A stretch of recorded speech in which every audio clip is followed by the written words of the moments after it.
오늘도 귀한 강사님을 우리가 소개하겠습니다.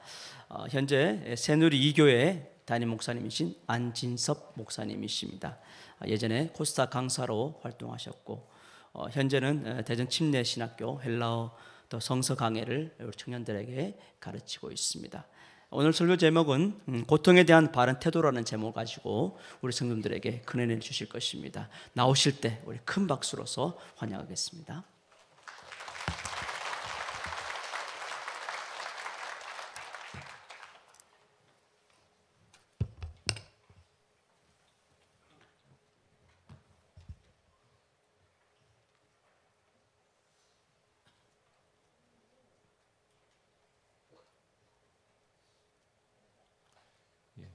귀한 시간에 여러분과 말씀을 나누게 되어서 기쁘게 생각합니다.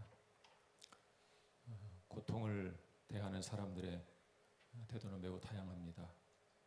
불신자들은 대체로 고통을 보면서 신은 존재하지 않는다, 그렇게 결론을 내리는 경향이 있습니다. 현재는 유명한 기독교 변증가가 된 스트로벨은 자신의 책에서 무신론자 시절의 경험을 우리에게 들려줍니다. 대학을 막 졸업하고 스트로벨은 시카고 주립인지의 기자가 되었습니다. 그가 처음 맡은 일은 도시에 거주하는 빈민들의 실상을 소개하는 30회분짜리 연재 기사를 쓰는 것이었습니다. 그럼 부유한 동네에서 성장했습니다. 그의 동네에서는 웬만한 가정이라면 대부분 캐딜락 한 대 정도는 가지고 있었습니다. 스트로벨은 그런 좋은 동네에서 성장하여 예일대 법대에서 석사 학위를 받고 대도시의 화려한 고층 건물에서 근무하기 시작했습니다. 제일 처음에 그가 맡은 일은 도시 빈민에 대한 취재였습니다. 그가 처음 방문한 집에는 병약한 할머니와 두 손녀가 살고 있었습니다. 살을 내는 듯한 추위에 겨울 아침에 두 소녀는 학교에 가기 위해 집을 나섰습니다. 동생은 반팔 셔츠 위에 스웨터를 입었는데 언니는 반팔 셔츠만 입고 학교에 갑니다. 한참 가다가 동생의 스웨터를 벗어주면 그제야 언니는 스웨터를 입고 학교에 가는 것입니다. 스웨터가 한 벌밖에 없었기 때문에 학교에 가는 길에 그렇게 교대로 스웨터를 입었던 것입니다. 그런 비참한 현실을 보고 사무실로 돌아온 스트로벨은 머리가 좀 혼란스러워지기 시작했습니다. 그때부터 스트로벨은 다양한 고난을 목격하게 되었습니다. 외동딸이 강간당하고 토막살해 당했다는 소식을 막 들은 젊은 엄마의 눈빛도 보았습니다. 사회 쓰레기 하치장 정도로 취급되는 감옥의 현실을 둘러보기도 했습니다. 사랑하는 자녀들로부터 버림받은 노인들이 모여 사는 곳도 가보았습니다. 비쩍 마른 아이들이 도시의 무서운 말기암과 싸우고 있는 도시의 소아과 병동도 가보았습니다. 마약 거래, 도심 총격전이 다반사로 벌어지는 범죄의 소굴도 가보았습니다. 인도 bombay의 빈민가에서 충격적인 현실을 목격하기도 했습니다. 그곳에서 만난 아이들은 영양실조로 뼈만 앙상했고 머리는 때가 찌들어 헝클어져 있으며 병에 걸린 한쪽 눈은 반쯤 감겨 있고 얼굴의 상처에서는 피가 나오고 있었습니다. 그런 현실을 목격하면서 스트로벨은 큰 충격을 받게 됩니다. 그리고 기왕에 생각하던 무신론을 더욱 강하게 붙잡게 됩니다. 그때 스트로벨은 이런 생각을 했습니다. 이 비참한 지옥 구덩이 어디에 하나님이 있단 말인가? 이 소년을 즉시 고쳐줄 능력이 있는 하나님이라면 왜 지금 등을 돌리는가? 가슴이 찢어지는 끔찍한 고난이 존재한다는 사실 자체가 사랑의 하나님이 존재하지 않는다는 증거가 아닌가? 20세기에 벌어진 비참한 역사적 현실을 보면 이런 의문이 더 커져갔습니다. 나치의 유대인 대학살, 캄보디아의 킬링필드, 루안다의 집단 학살, 수백만에 달하는 북한에 굶어 죽은 사람들, 이런 역사적 현실에 직면하면 피할 수 없는 의문에 사로잡혔습니다. 과연 하나님은 존재하시는가? 이런 현실을 보면서 스트로벨은 그러므로 하나님은 존재하지 않는다 결론을 내렸습니다. 물론 그는 나중에 회심하여 크리스찬이 되었고 신실한 목사가 되었습니다. 그러나 크리스찬이 되기 이전에 그는 이런 고난을 목격하면서 신은 존재하지 않는다, 그렇게 결론을 내렸습니다. 한편 하나님은 존재하신다는 확실한 믿음 가운데 살았던 유대인들은 고통은 죄의 결과라고 생각했습니다. 불신자들이 고통을 보면서 하나님은 존재하지 않는다고 결론을 내렸다면, 유대인들은 고통을 보면서 그 고통의 원인이 무엇일까 생각을 했습니다. 그들은 주로 이 고통은 죄의 결과라고 생각했습니다. 유대인들이 이런 식으로 생각한 이유는 십계명에 대한 잘못된 해석 때문입니다. 십계명을 담고 있는 출애굽기 20장 5절에 이런 말씀이 있습니다. 그것들에게 절하지 말며 그것들을 섬기지 말라. 나 내 하나님 여호와는 질투하는 하나님인즉 나를 미워하는 자의 죄를 갚되 아버지로부터 아들에게로 3, 4대까지 이르게 하거니와. 유대인들은 이 말씀에서 하나님을 미워하는 자의 죄를 3, 4대까지 갚게 하겠다는 말씀을 문자적으로 해석했습니다. 누군가 장애를 입고 태어나면 그 부모의 죄 때문에 그 아이가 장애를 입었다, 이렇게 생각했습니다. 그렇지만 유대인들의 이런 해석은 정확한 것은 아닙니다. 왜냐하면 바로 다음에 있는 출애굽기 20장 6절에 이런 말씀이 있기 때문입니다. 나를 사랑하고 내 계명을 지키는 자에게는 1000대까지 은혜를 베푸느니라. 여러분, 이게 무슨 뜻이겠습니까? 미워하는 자의 죄는 3, 4대까지 갚고 사랑하는 자에게는 1000대까지 은혜를 베푸신다. 여러분, 강조점이 어디에 있다는 생각이 드십니까? 강조점은 앞부분이 아니고 뒷부분에 있는 것이죠. 사랑하는 자에게 1000대까지 은혜를 베푸신다, 그 말씀을 강조하고 있는 것입니다. 유대인들이 고통의 원인을 죄라고 생각한 데는 또 다른 이유가 있습니다. 이런 생각을 했습니다. 누군가 맹인이 된 것을 보면 마음에 두려운 마음이 들었습니다. 그래서 고통의 원인을 파악하기 위해 노력하게 되었습니다. 그런 과정을 통해서 그들은 고통의 원인은 죄라고 판단했습니다. 예를 들어 어떤 사람이 맹인으로 태어났다면 그 사람이나 혹은 그의 부모가 죄를 지어서 그런 것이라고 생각했습니다. 그런 신학을 가지면 고통에 대해 논리적으로 쉽게 정리가 됩니다. 죄를 짓지 않으면 고통을 당하지 않고 죄를 지으면 고통을 당한다, 이렇게 정리하면 얼마나 논리적으로 명쾌합니까? 어떤 의미에서 죄만 짓지 않으면 그렇게 장애인으로 살아갈 이유는 없는 것입니다. 실제로 욥기에는 이런 유대인들의 생각이 얼핏 드러납니다. 욥기 6장 21절에 이런 말씀이 있습니다. 이제 너희는 아무것도 아니로구나. 너희가 두려운 일을 본즉 겁내는구나. 이 말은 욥의 말인데요. 욥의 말이 무슨 뜻이겠습니까? 지금 욥의 친구들이 욥에게 와서 지금 친구들과 대화를 나누고 있는 상황입니다. 욥의 친구들은 고통은 죄의 결과라고 생각했습니다.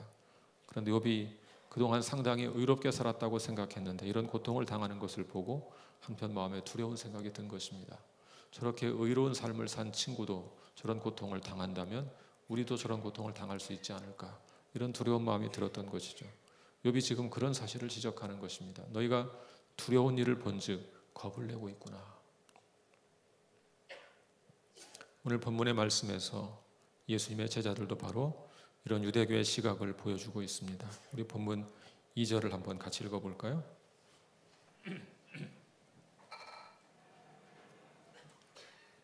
2절 말씀 같이 읽겠습니다. 시작. 제자들이 물어 이르되 라삐어, 이 사람이 맹인으로 난 것이 누구의 죄로 인함이니까? 자기니까 그의 부모니까?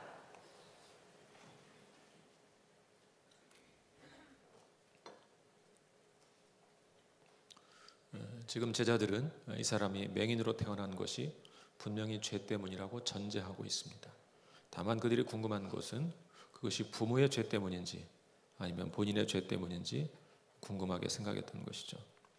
당시 유대교에서 어느 집에 장애인이 태어나면 대체로 그 부모의 죄 때문이라고 생각했습니다. 그래서 이런 질문을 던진 것입니다. 물론 모든 유대인들이 그렇게 생각한 것은 아닙니다. 어떤 랍비들은 모든 고통을 다 죄 때문이라고 말할 수는 없다, 이런 주장도 펼쳤습니다. 그렇지만 대부분의 사람들은 고통은 죄 때문에 발생한다고 생각했습니다. 이와 같이 유대교에서는 고통을 보고 그것은 죄의 결과라고 생각했습니다. 그것이 유대인들이 고통을 대하는 방식, 고통을 대하는 태도였습니다. 그렇다면 우리 그리스도인들은 고통을 어떻게 대하는 것이 좋을까요? 오늘 본문에서 예수님은 현대사회 불신자들이나 유대인들과는 완전히 다른 반응을 보이고 있습니다. 예수님의 제자들은 지금 예수님께 객관식으로 물었습니다. 이 사람이 맹인이 된 것은 죄 때문이라고 전제하고 다만 그 부모의 죄 때문인지 아니면 본인의 죄 때문인지 물었던 것이죠. 예수님께서 완전히 다른 대답을 하십니다. 우리 3절을 같이 읽어보겠습니다. 3절 시작. 예수께서 대답하시되 이 사람이나 그 부모의 죄로 인한 것이 아니라 그에게서 하나님이 하시는 일을 나타내고자 하심이라. 유대인들은 장애나 고통이 죄의 직접적인 결과라고 생각하고 부모의 죄 때문인지 아니면 본인의 죄 때문인지 물었지만 예수님은 둘 다 아니라고 하셨습니다. 그 사람의 죄도 아니고 부모의 죄도 아니다 말씀하셨습니다. 그렇다면 무엇 때문이라고 하셨습니까? 예수님은 그 사람을 통해서 하나님께서 하시고자 하는 일을 드러내기 위함이다, 나타내기 위함이다 말씀하셨습니다. 여러분, 하나님께서 하고자 하는 일이 과연 무엇일까요? 고통이 하나님께서 하고자 하는 일을 나타내기 위한 것이라면 우리는 마땅히 하나님께서 하고자 하시는 일이 무엇인지 명확히 알아야만 할 것입니다. 그렇다면 하나님의 일은 과연 무엇일까요? 요한복음 6장 29절에서 예수님은 하나님께서 보내신 일을 믿는 것이 하나님의 일이다 말씀하셨습니다. 하나님께서 보내신 일을 믿는 것이 하나님의 일이다. 한마디로 예수님을 믿는 것이 하나님의 일이다 그 말이죠. 또 여러분 잘 아시는 요한복음 3장 16절에서는 그를 믿는 자마다 멸망하지 않고 영생을 얻는다고 했습니다. 그러므로 하나님의 일은 예수님을 믿고 영생을 얻는 것입니다. 다른 말로 하면 예수 믿고 구원을 받는 것, 그것이 하나님의 일입니다. 자, 그렇다면 하나님은 어떻게 자기 백성을 구원하실까요? 현대 그리스도인들은 구원을 주로 개인적인 것으로 여기지만 성경은 구원의 공동체적 측면을 자주 강조합니다. 구원의 공동체적 측면을 잘 다루는 책이 에베소서입니다. 한번 성경 좀 찾아볼까요? 에베소서 1장 20절부터 23절입니다. 에베소서 1장 20절부터 23절입니다.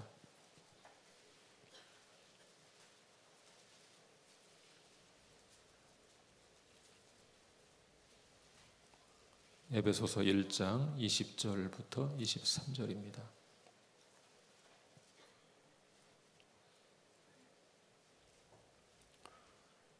이 말씀에는 하나님께서 어떻게 자기 백성을 구원하시는지 그 신비한 계획이 담겨 있습니다.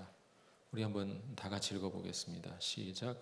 그의 능력이 그리스도 안에서 역사하사 죽은 자들 가운데서 다시 살리시고 하늘에서 자기의 오른편에 앉히사 모든 통치와 권세와 능력과 주권과 이 세상뿐 아니라 오는 세상에 일컫는 모든 이름 위에 뛰어나게 하시고 또 만물을 그의 발 아래 복종하게 하시고 그를 만물 위에 교회의 머리로 삼으셨느니라. 교회는 그의 몸이니 만물 안에서 만물을 충만하게 하시는 이의 충만함이니라. 여러분 20절부터 한번 잘 보십시오. 여기서 그의 능력이란 하나님의 능력을 가리킵니다. 자, 하나님의 능력이 그리스도 안에서 역사했습니다. 그래서 어떤 일이 벌어졌습니까? 하나님은 예수님을 살리시고 하늘에서 자기의 오른편에 앉히셨습니다. 여기서 살렸다는 것은 부활을 가리키고 하늘에서 자기의 오른편에 앉혔다. 그 말은 승천하여 권세를 얻었다. 그런 뜻입니다. 그 다음에 21절을 보십시오. 모든 통치와 권세와 능력과 주권과 이 세상뿐 아니라 오는 세상 일컫는 모든 이름 위에 뛰어나게 하셨습니다. 또한 만물을 그의 발 아래 복종하게 하셨습니다. 한마디로 이 세상의 모든 것을 다스리는 통치권을 주셨습니다. 그리고 그 예수님을 만물 위에 교회의 머리로 삼으셨습니다. 그 말이 무슨 뜻입니까? 만물 위에 교회가 있습니다. 그리고 그 교회 위에 예수님이 있습니다. 그리고 마지막에 이렇게 말합니다. 교회는 그의 몸이다. 이 말씀이 무슨 뜻일까요? 제가 한번 공동번역 성경으로 그 부분을 읽어드리겠습니다. 하나님께서는 만물을 그리스도의 발 아래 굴복시키셨으며 그분을 교회의 머리로 삼으셔서 모든 것을 지배하게 하셨습니다. 교회는 그리스도의 몸이며 만물을 완성하시는 분의 계획이 그 안에서 완전히 이루어집니다. 우리 하나님은 인류 구원의 위대한 사명을 이루기 위해 예수님을 부활시키고 승천시키셨습니다. 그리고 그분에게 모든 것을 다스리는 권세를 주셨습니다. 그런데 여기에서 중요한 것이 바로 교회의 역할입니다. 예수님은 교회의 머리이시고 교회는 그의 몸이라고 했습니다. 하나님께서 여기서 교회를 언급하시는 이유는 하나님의 구원 계획에서 교회가 매우 중요한 역할을 하기 때문입니다. 교회는 그리스도의 몸이며 만물을 완성하시는 분의 계획이 그 안에서 완전히 이루어집니다.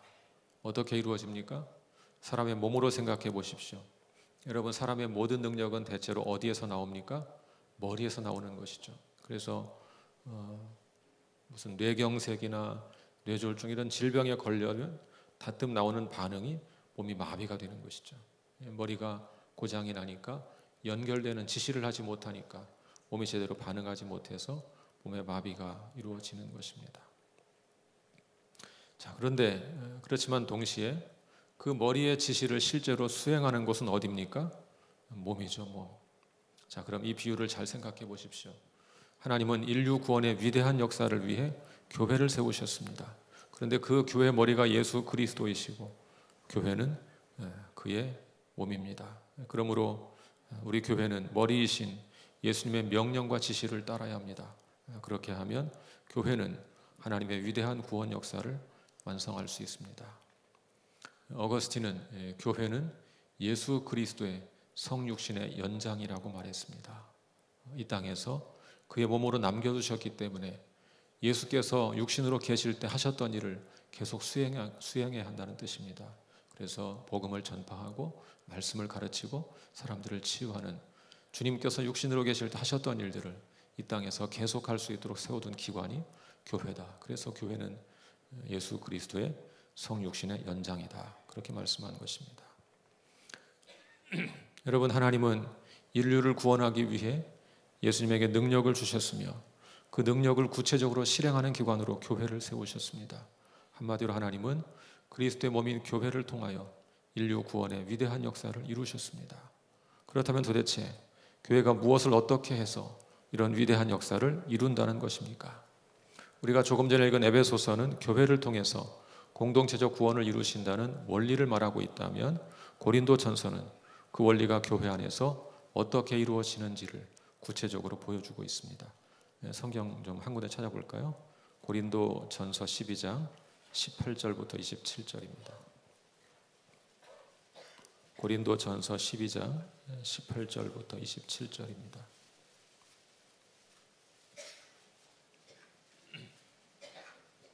고린도전서 12장 18절부터 27절. 저와 함께 한 절씩 교독하겠습니다. 고린도전서 12장 18절부터 27절. 제가 먼저 읽겠습니다. 그러나 이제 하나님이 그 원하시는 대로 지체를 각각 몸에 두셨으니 이제 지체는 많으나 몸은 하나라.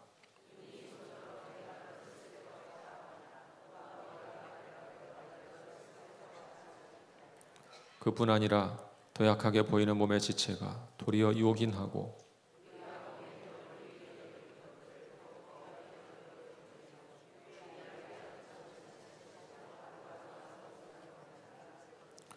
우리 아름다운 지체는 그럴 필요가 없느니라. 오직 하나님이 몸을 고르게 하여 부족한 지체에게 귀중함을 더하사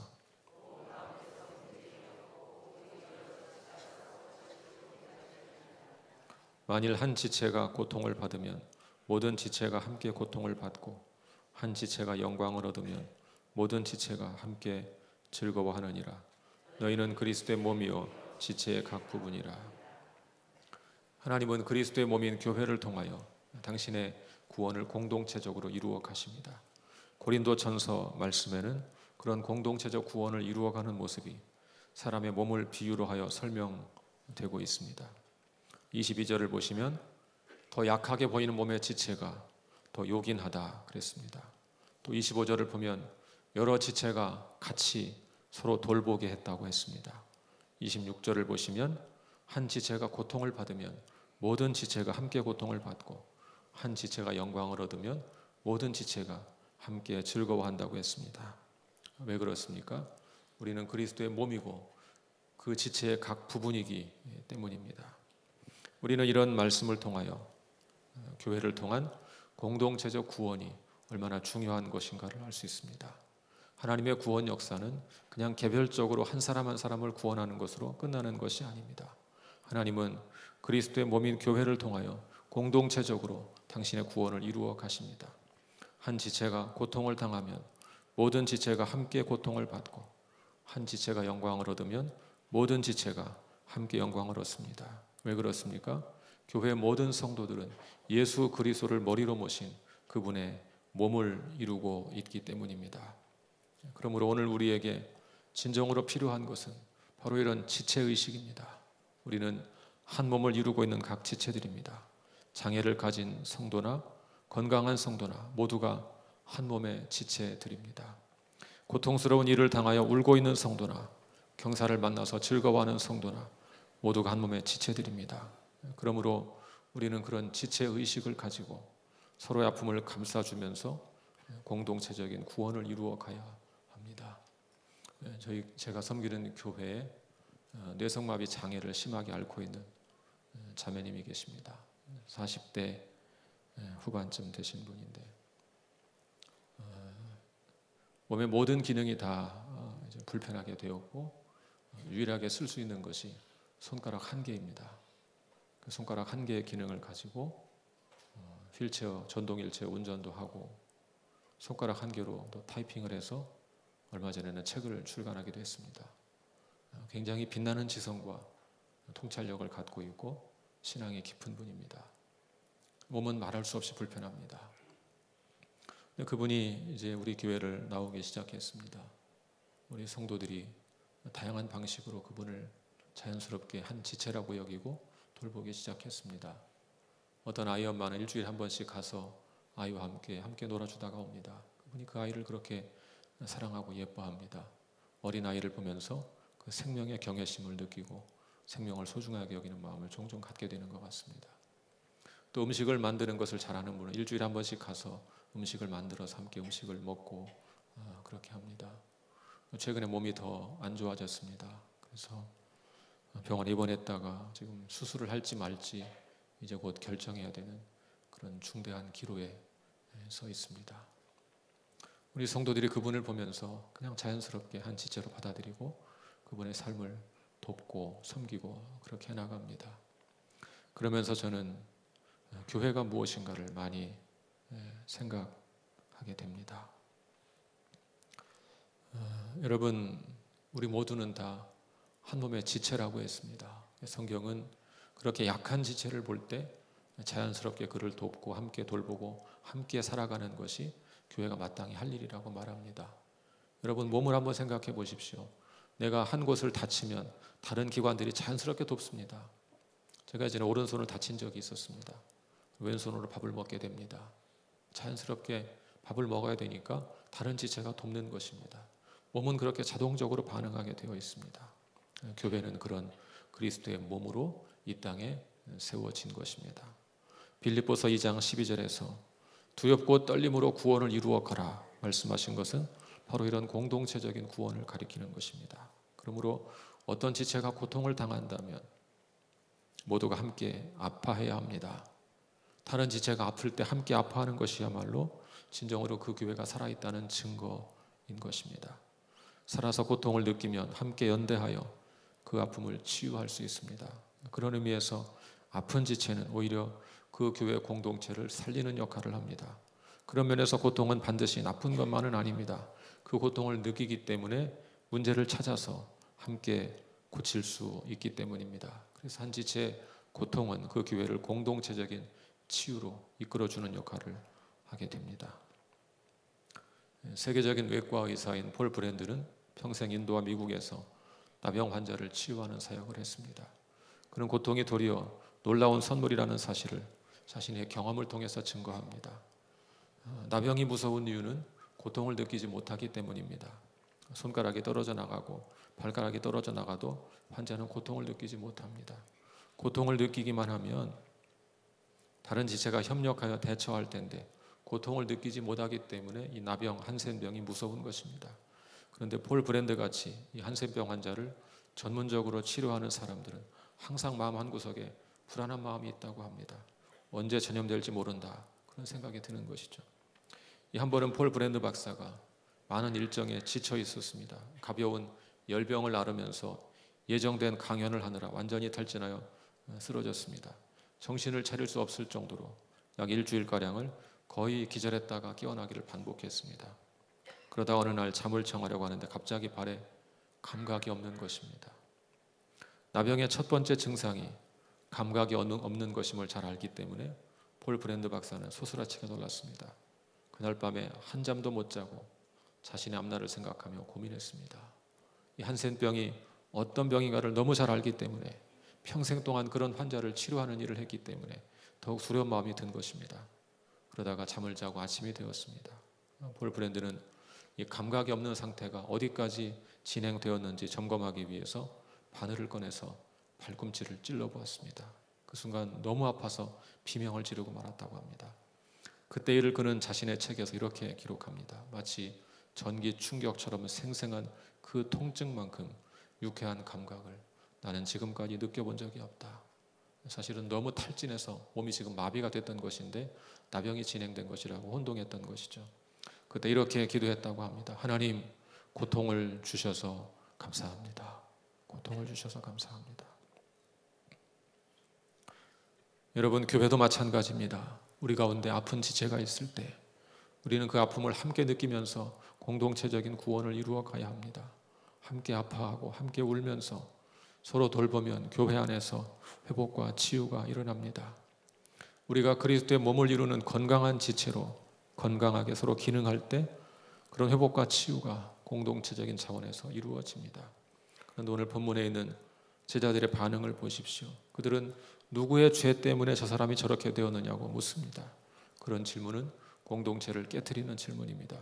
그리스도의 몸을 이루고 있는 교회의 공동체적 구원을 가로막는 질문입니다. 그러므로 그런 잘못된 생각을 버려야 합니다. 근본적으로 모든 고통은 죄의 결과이지만 특정한 사람의 고통이 곧 그 사람의 죄 때문은 아닙니다. 왜 주님께서 이런 고통을 허락하시는지 우리는 그 이유를 다 알 수 없습니다. 우리가 스스로 고통의 문제를 다 해결할 수는 없습니다. 고통은 우리 아픈 현실입니다. 인정할 수밖에 없는 우리의 현실입니다. 비록 고통의 원인을 다 알 수는 없지만 우리가 어떻게 그런 고통에 대응해야 할지는 분명합니다. 하나님은 우리가 그리스도의 몸을 이루어 연약한 지체를 돌보면서 공동체적으로 구원을 이루어 가기를 원하십니다. 예전에 우리 교회 한 집에 삼형제가 교회를 나왔습니다. 근데 아버지는 알코올 중독이시라서 자녀들을 전혀 돌보지 않습니다. 엄마는 그런 아버지를 못 견디고 아이들이 어릴 때 집을 나가버렸습니다. 그래서 소식을 전혀 알지 못합니다. 어린 삼형제가 그냥 방치된 채 그렇게 성장하고 있었습니다. 그러다가 우리 교회에 나오게 되었습니다. 그때부터 교회 많은 성도들이 관심과 사랑을 가지고 그 아이들을 돌보기 시작했습니다. 교회에서는 장학금을 줘서 학비를 지원하기도 하고 또 어떤 분은 데려다가 또 무료로 과외 공부를 시키기도 하고 어떤 분들은 데려다가 집에서 밥을 해 먹이기도 하고 그렇게 아이들을 사랑으로 돌보았습니다. 세 아이 중에서 이제 큰 아이는 그런 주변 성도들의 사랑을 입으면서 건전하게 잘 성장했습니다. 믿음을 가지고 생활하고 지금은 아주 훌륭한 청년이 됐습니다. 그렇게 잘 성장했는데 둘째가 자꾸 사고를 치고 있었습니다. 그래서 담당 중고등부 교사 혹은 전도사님들은 그 아이가 사고 치고 파출소에 가면 가서 꺼내오고 이런 것이 일이었습니다. 그렇게 몇 번 사고를 치다가 한 번은 좀 큰 사고를 쳤습니다. 자기 19살 때 자기 친구하고 둘이 어떤 대학생의 좀 돈을 뺏으려고 좀 폭행을 했는데 모르겠습니다. 어떻게 좀 잘못 맞아서 그런 건지 심하게 폭행했는지 그 피해자가 장애 판정을 받고 군대를 못 가게 됐습니다. 그러니까 그 피해자의 부모는 너무 충격인 것이죠. 자기 아들이 그 돈 뺏으려는 어린 아이들에게 맞아서 그렇게 되었다는 생각을 하니까 너무 분노한 것입니다.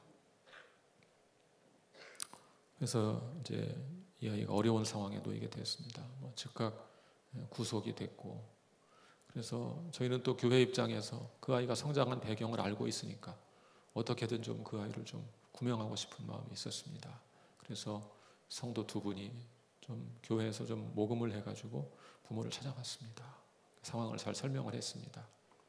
그 아이가 어떤 성장 과정, 성장 배경이 있었는지, 왜 그렇게 되었는지 상황을 잘 설명하고 좀 합의를 해달라고 요청을 했습니다. 합의를 해주지 않습니다. 그러면서 약간의 일말의 가능성을 열어둔 표현이 있었는데, 저는 이제 저희 교회 성도들한테 들은 이야기입니다. 그때 그 형을 데리고 갔었습니다. 근데 그 형에게 말하면서 자네는 그 교회에 계속 붙어 있게 그러더래요. 요즘 가족도 아닌데 그렇게 교회가 가족처럼 돌봐주는 그런 교회가 어디 있겠나. 자네는 교회를 떠나지 말고 그 교회에 붙어 있게. 교회 다니지도 않는 사람이 그렇게 말하는 것입니다. 찾아갔던 두 분의 성도님께서 저한테 와서 보고를 하시면서 목사님 합의를 얻지는 못했는데 좀 가능성이 보였습니다. 그래서 좀 더 돈을 모아서 한 번 더 찾아가 봐야 되겠습니다.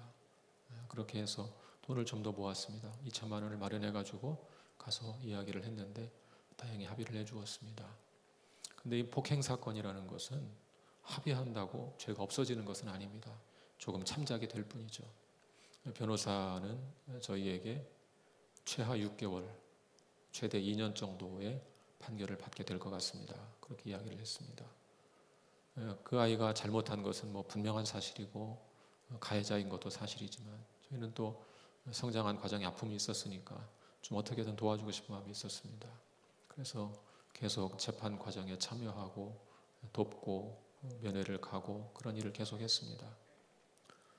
그러다가 마침내 이제 판결하는 날이 됐습니다. 근데 보통 이제 나이가 19살 애매하게 걸린 나이라서 소년은 송치할 수도 있고 또 어른처럼 교도소에 보낼 수도 있고 그렇다고 하는데, 소년은 송치 판정이 나면 희망이 생기는 것입니다. 거기서는 보호관찰로 풀어줄 수가 있기 때문에. 그날 마지막 판결하는 날 그 재판하는 자리에 저희 성도들이 갔다 왔습니다. 그리고 갔다 와서 굉장히 감격하고 흥분하면서 저한테 전해준 이야기가 있었습니다. 목사님, 소년은 송치 결정이 내려졌고 보호관찰로 풀려났습니다. 그러는 것입니다. 근데 변호사도 놀랄 정도로 어떻게 풀려날 수 있었는지 잘 이해가 안 된다 그랬습니다. 그런데 판사가 마지막에 판결을 하면서 뭐라고 했는가 하면 여러 판결 내용 중에서 한 대목이 이런 이야기입니다. 내가 그동안 교회가 이 아이를 구명하기 위해서 애를 쓰는 것을 보았습니다. 교회를 믿고 이 아이를 풀어줄 테니까 교회가 책임을 지고 이 아이를 잘 돌봐주시기를 바랍니다. 그렇게 말하면서 판사가 풀어준 것입니다. 여러분, 지금 여러분의 주위에 큰 고통 가운데 살아가는 지체가 있습니까? 여러분이 그들의 참된 지체가 되어주시기를 바랍니다. 우리가 한 몸이라는 지체의식을 품고 사시기를 바랍니다. 우리는 그리스도를 머리로 모신 한 몸이며 우리 각 사람은 그 몸의 지체들입니다. 주님은 그렇게 그리스도의 몸을 이루고 있는 교회를 통하여 당신의 구원의 역사를 이루어 가십니다. 에베소서와 고린도전서는 그런 교회의 비밀을 우리에게 가르쳐 주고 있습니다. 그러므로 고통을 대하는 바른 태도, 그것은 연약한 지체를 섬기면서 공동체적으로 우리의 구원을 이루어 가는 것입니다. 교회 안에 쓸모없는 지체는 없습니다. 우리는 모두 하나님이 하고자 하는 일을 나타내기 위해서 태어난 존재입니다. 그러므로 우리는 연약한 자를 돌보며 건강한 그리스도의 몸을 이루어 가야 합니다. 동시에 꼭 기억하실 것이 있습니다. 우리의 궁극적인 소망은 마지막에 이루어질 그 종말론적인 구원에 있다는 것입니다. 교회는 이 땅에서 천국을 이루어가는 존재입니다. 그러나 이 땅의 교회는 완전하지 않습니다. 완전한 교회는 종말의 천국에서 마침내 이루어질 것입니다. 그러므로 우리는 그런 종말에 완성될 구원을 소망해야 합니다. 우리의 생이 다만 이 생뿐이라면 우리는 지극히 불쌍한 자입니다. 그러나 우리에게는 부활의 소망이 있습니다.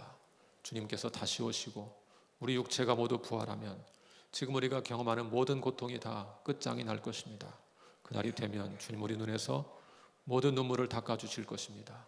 다시는 사방이 없고 다시는 애통이 없고 곡하는 것이나 아픈 것이 다시 있지 않을 것입니다. 여러분, 여의도 침례교회가 그 궁극적인 구원이 올 때까지, 구원의 날이 임할 때까지 이 땅에서 서로 격려하고 돌보는 치유와 회복의 공동체를 이루어 갈 수 있기를 주님의 이름으로 축복합니다. 우리 같이 기도하겠습니다.